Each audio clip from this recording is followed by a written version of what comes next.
Hello there. Howdy. Welcome to Millennial Homesteader.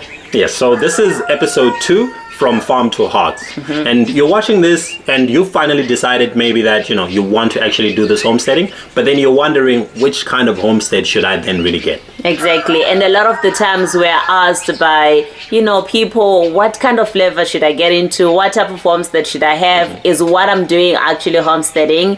And we want to just delve into that and talk about that homesteads are completely different. They have to be based on what you like, your goals, and what self-sufficiency really means to you, or being self-sustainable really means to you. So your goals really matter in this. Yes, and Audrey said it right. We are not purists. So what's really important is to note that we are not going to be here telling you that homesteading is exactly like this. You have to follow the homesteading Bible. And if you don't do that, then you're doing it wrong, right? Homesteading is all about what fits you and what your goals are. So that's really what we're going to talk about today. Yes, and the first one is an urban homestead. Yes, so an urban homestead, you have a townhouse and then you decide, you want to use the land or you want to use the resources in your townhouse to actually, start homesteading. Yeah, and a lot of the times it constitutes a small space. It's already in the city, so obviously you are limited to what you're going to do. But that does not mean that you cannot homestead. You can homestead on a small piece of property and you can grow in ways that can actually make you more self-sufficient. You can actually have animals as well. You are probably allowed to have some rabbits or some chickens, which could allow you to be more self-sufficient. I think it's really important also to check with your council, check with your municipality, just to understand what you're allowed to have within an urban homestead. Yes, so this kind of homestead can also be very nice as well because it's easy to manage, easy to maintain. Yes. You have a much more confined space. You can grow vertically. So, if you have a small family, you can, sustain yourself and your family in terms of food. And as Audrey said, there might be rules regarding, the kind of animals you have. So, for example, chickens might make a lot of noise. Well, the male ones, they might make a lot of noise. So maybe you might have to just get, the hens only. But those are things you will have to actually have to look into. And now it means that, you have less when it comes to watering. You can actually get compost. You can do all these things to actually build up a really nice and manageable garden.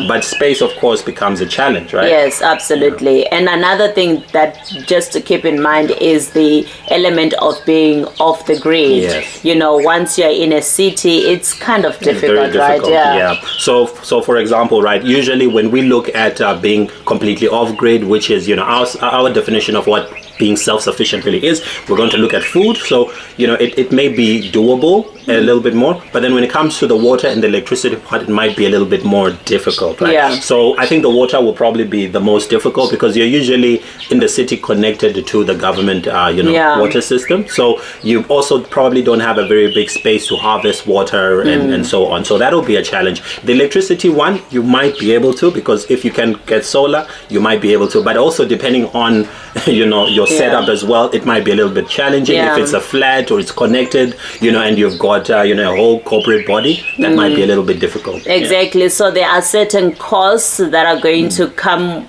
with you on your homestead when you actually are urban homesteading, because there are certain things that you cannot get rid of if you live in we call them complexes, like an estate. Then you are kind of stuck with body corporate fees. You are stuck with the levies, the rates. I don't know which ones. The refuse, I remember to get rid of your rubbish, you have to, that's already built in. You don't opt in or opt out. So those things are fixed, right? We recently found out. That was crazy.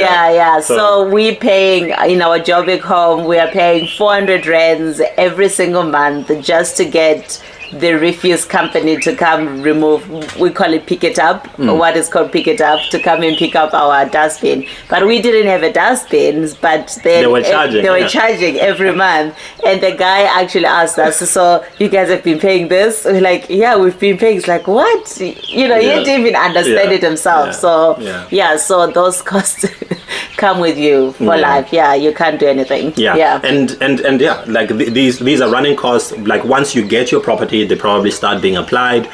They also can adjust them, right?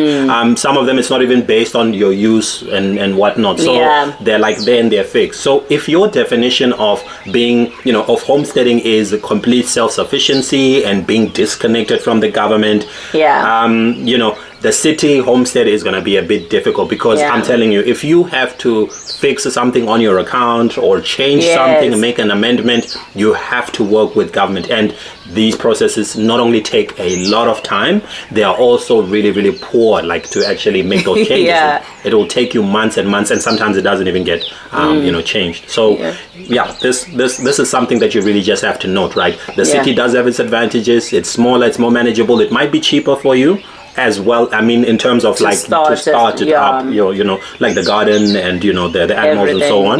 But then in the long term, you're going to be paying these levies. Exactly. And I think we're still on the urban homestead, but this one is you buy some land just on the outskirts or still maybe inside of the city, but then you are able to be disconnected from like a lot of the things that we just mentioned, like your the electricity and the body corporate. So now we are talking about you just buying your own home on your own land, so that you are able to do a lot of these things, because things like body corporate, things like like if you live in a communal area that you're forced to pay, then you won't have to pay these. And obviously that's where there's less security when you have like your own home. We just know with the crime, living in a complex is much better. So if you end up getting your own land, you build your own house, then you have more room to do more things. You do.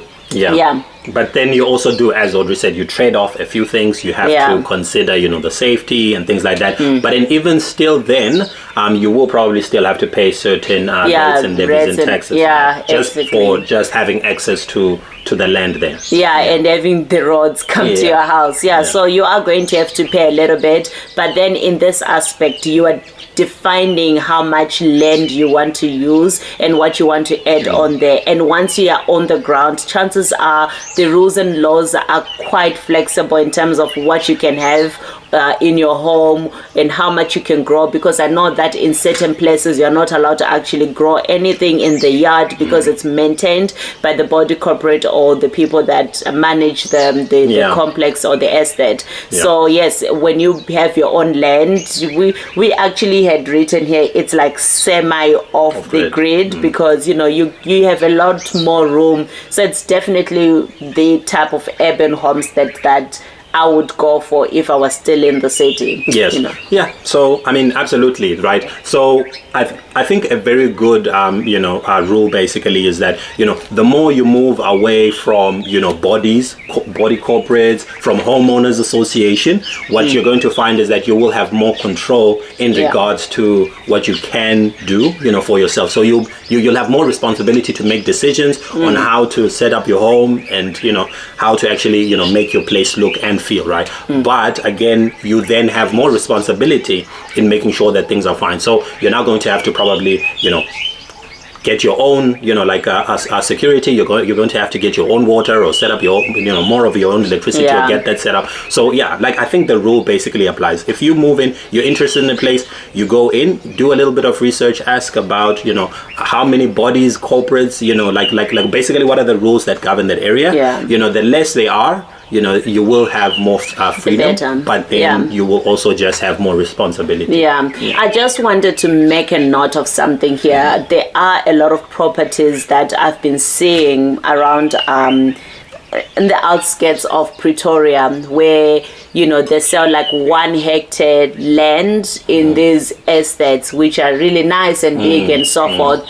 But then you really have to take note of the fees that you're going to pay in those places. The land is nice, yes, you can grow some things you're allowed to, but it's really important that you realize the amount of monies you pay when you live in those places. So please take note of that. It may look very attractive, it may look nice, but you end up realizing that it's better to have just bought land in a suburban area or just a suburban home with bigger land and just live there. And then another thing is when you buy in like in a game. Yeah, like a whole game reserve or a place of that nature. Yeah, you are not allowed to grow vegetables or have other animals. In some cases, not all the cases, but in most cases, you are not allowed to grow vegetables and you're not allowed to have certain animals. So it's really something to really take note of. So just because there is land, just think about what can you do. Actually ask what can you do, how much are you allowed to do, what can you have. You have these things before you even get into it, before you even sign that agreement that you're going to buy the land. So it's important. So I think our first video we spoke about, like we asked you, what do you really want to do with regards to homesteading? And that's a very important question, because when you actually want to finally go into homesteading and you say, okay, well, this is what I want to do, right? When you do research and you're looking for your piece of land, you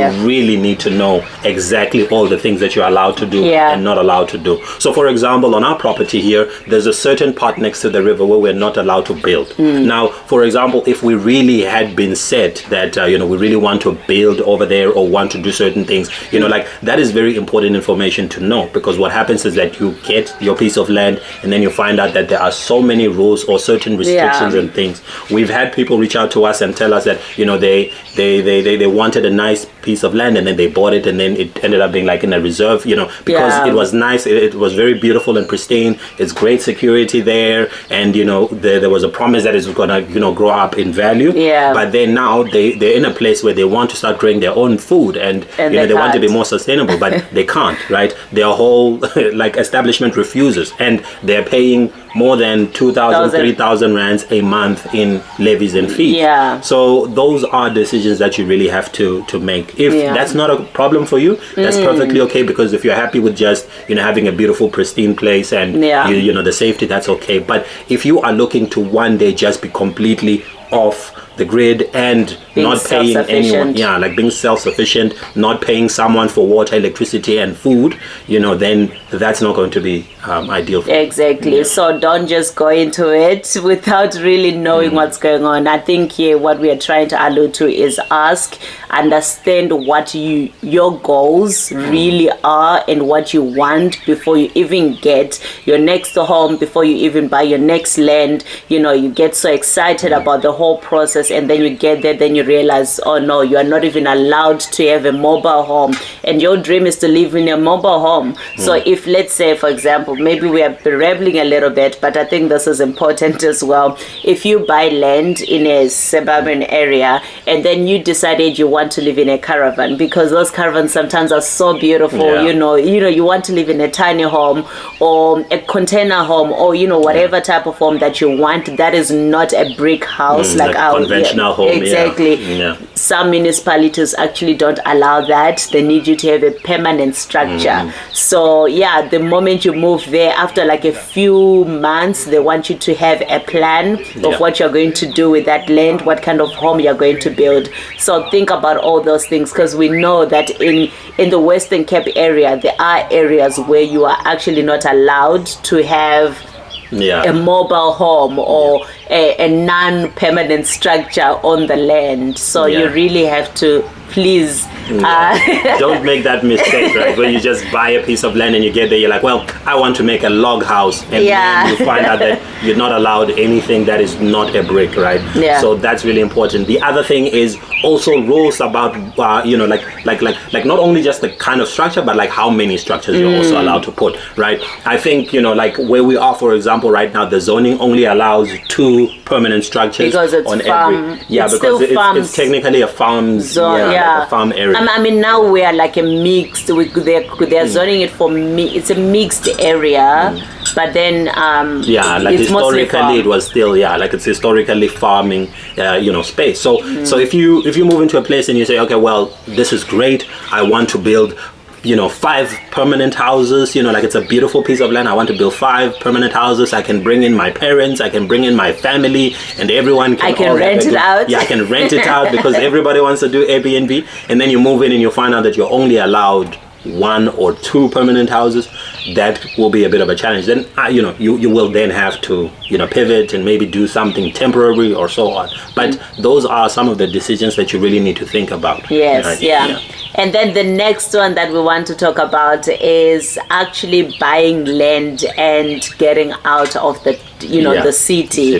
That type of homestead is obviously our favorite because this is where we are. Yeah. So I mean, that kind of land, right, more likely meets the goal that we want to achieve of being completely off grid, right? Like when once you move yourself out of the city, you then move away from a lot of the government rules, the government responsibilities, the homeowners associations, and the corporate bodies. So that means that you have a greater responsibility here to make sure that your electricity is set up, your water is set up, and then that you can get your food and your animals all set up. So lots of responsibility, which means lots of costs to get that set up. But then it also just does mean that once that investment has been made, you can be a lot more sustainable later. Absolutely. So this means that you have to get a big piece of land, that is going to really suit your needs. And over time, we've started seeing people creating these eco villages where people are buying like a big piece of land and then they are buying it with other people. But we're not too familiar with the processes regarding that. It's really important that when you are buying land with your friends or your family or whoever you're buying it with, you understand what are the implications of buying that land and what is required, because a lot of the times they only allow businesses to buy the land, but also farm land agriculture land. Actually, our area is zoned agriculture. Yes.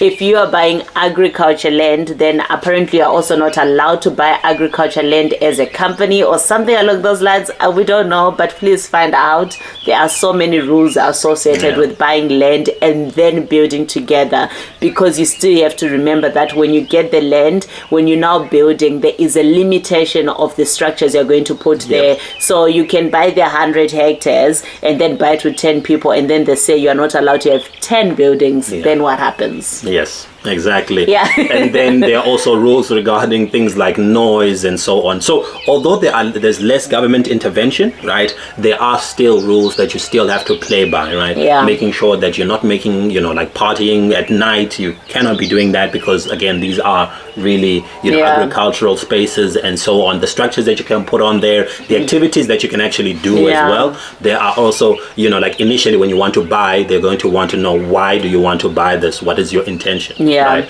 So that's also quite important. But for us, this is our ideal setup because we really want to go completely off the grid. In our situation, we don't have to worry about rates and taxes, because these areas are not. It's agricultural land. They're agricultural, so we don't have to worry about that. We just pay. What's that?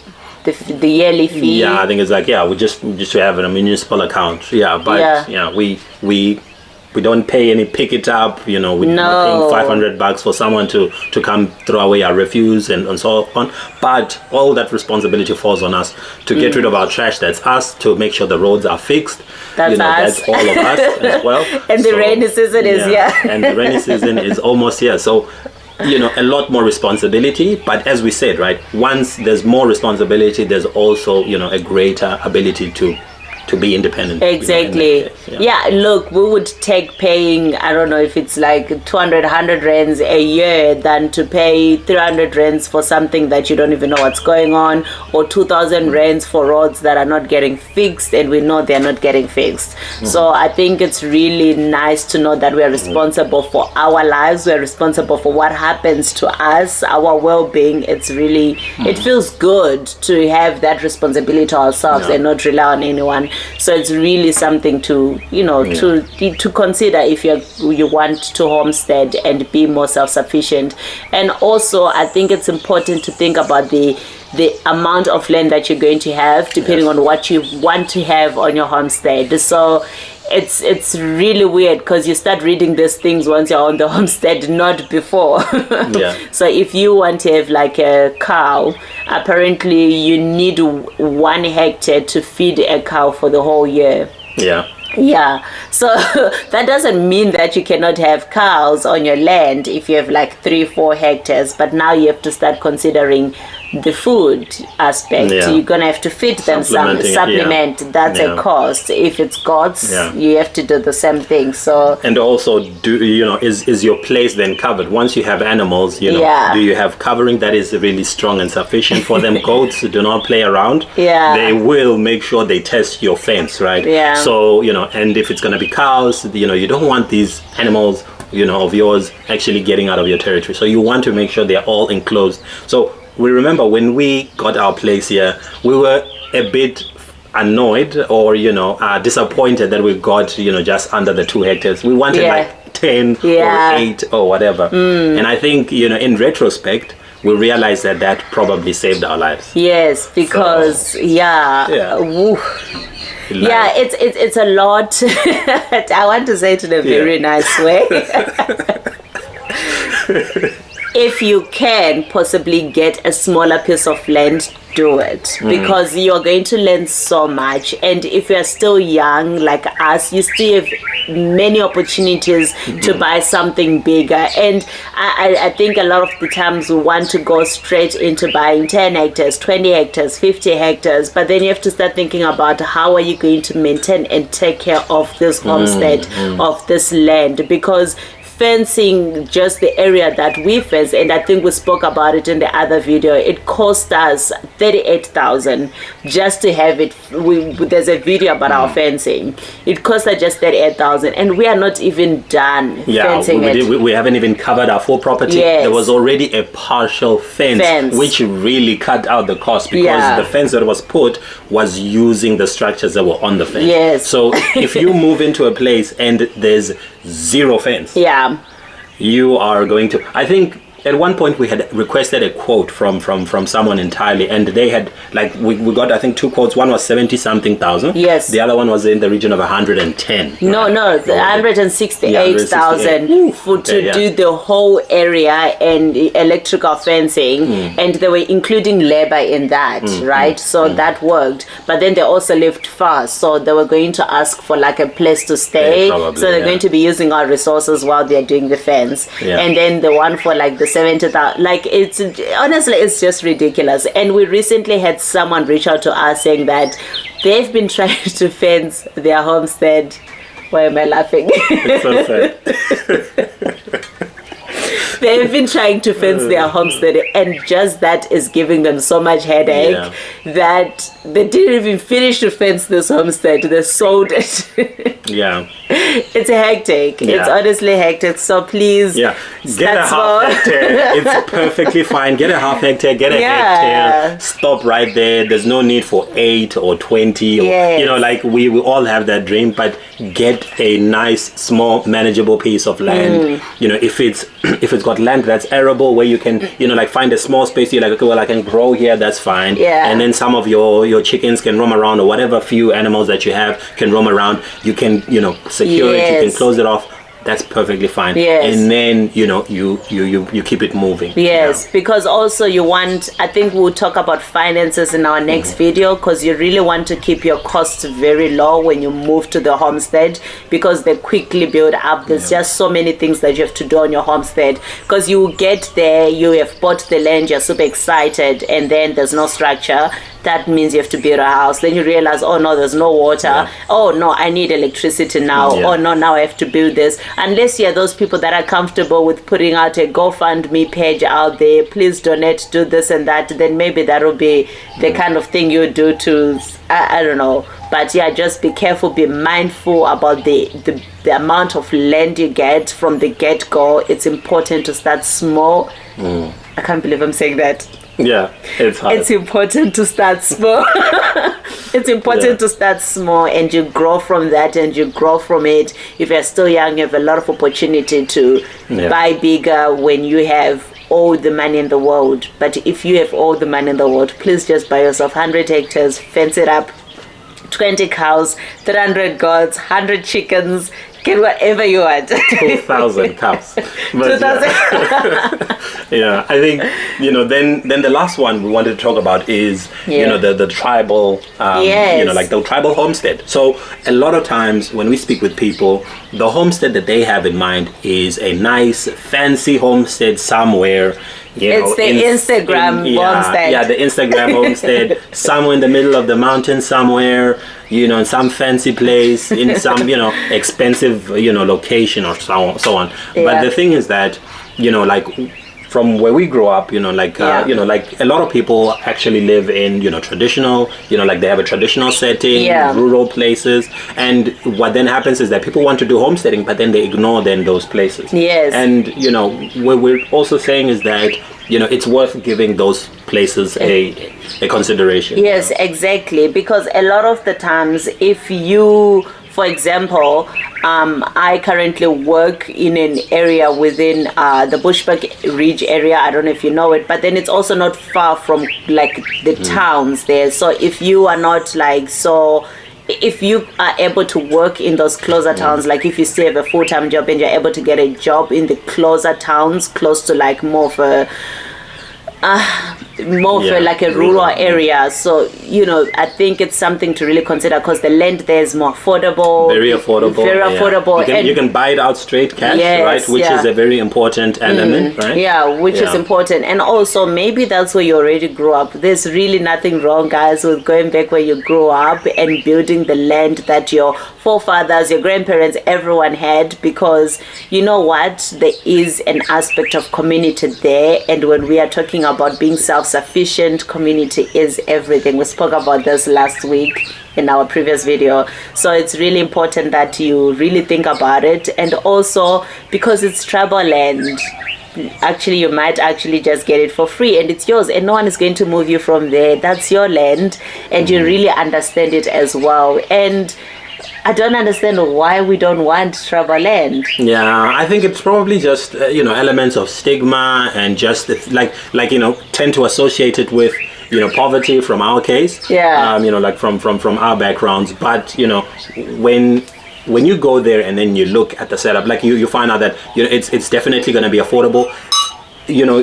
It's going to be a bit more challenging when it comes to the water aspect. So you're going to definitely have to do a bit more heavy lifting when it comes to making sure that you do have your own water.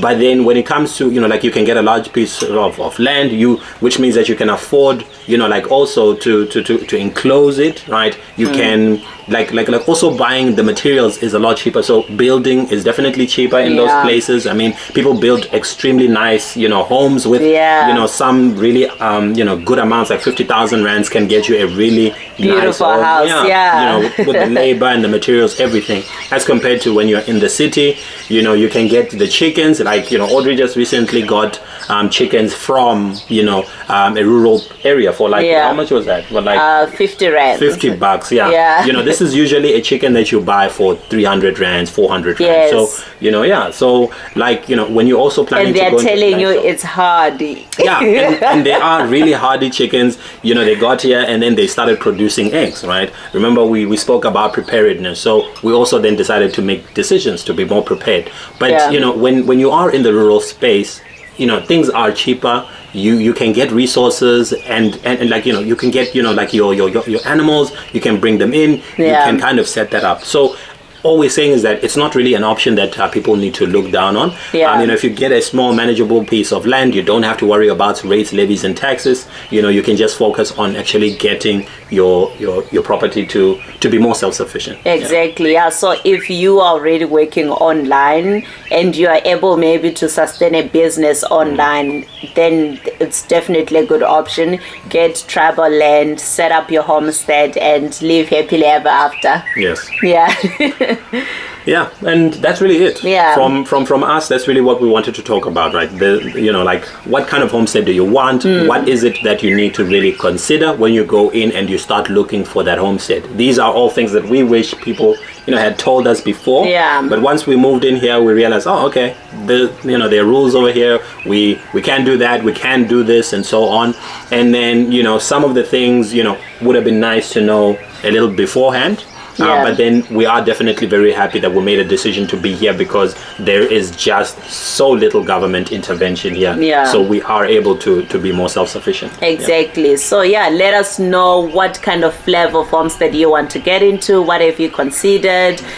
Just tell us more about what you're planning to do. We are excited to see a lot more young people getting into homesteading. I think it's refreshing to find that we are now taking responsibility of our lives. I think for a long time we've been called the generation that doesn't care, but we do care. We do. And a very big aspect of why we go into homesteading for us was really our family. So we know that you are also in that situation where you're looking at your family, you're looking at the cost of food, the egg situation, everything that is around you, everything is just looking a little bit more, like you're a bit more concerned about the future of it. And so you're looking at homesteading possibly as a way to kind of hedge that inflation, to kind of help your family as well if the certain droughts persist and we don't have food and we have shortages and so on.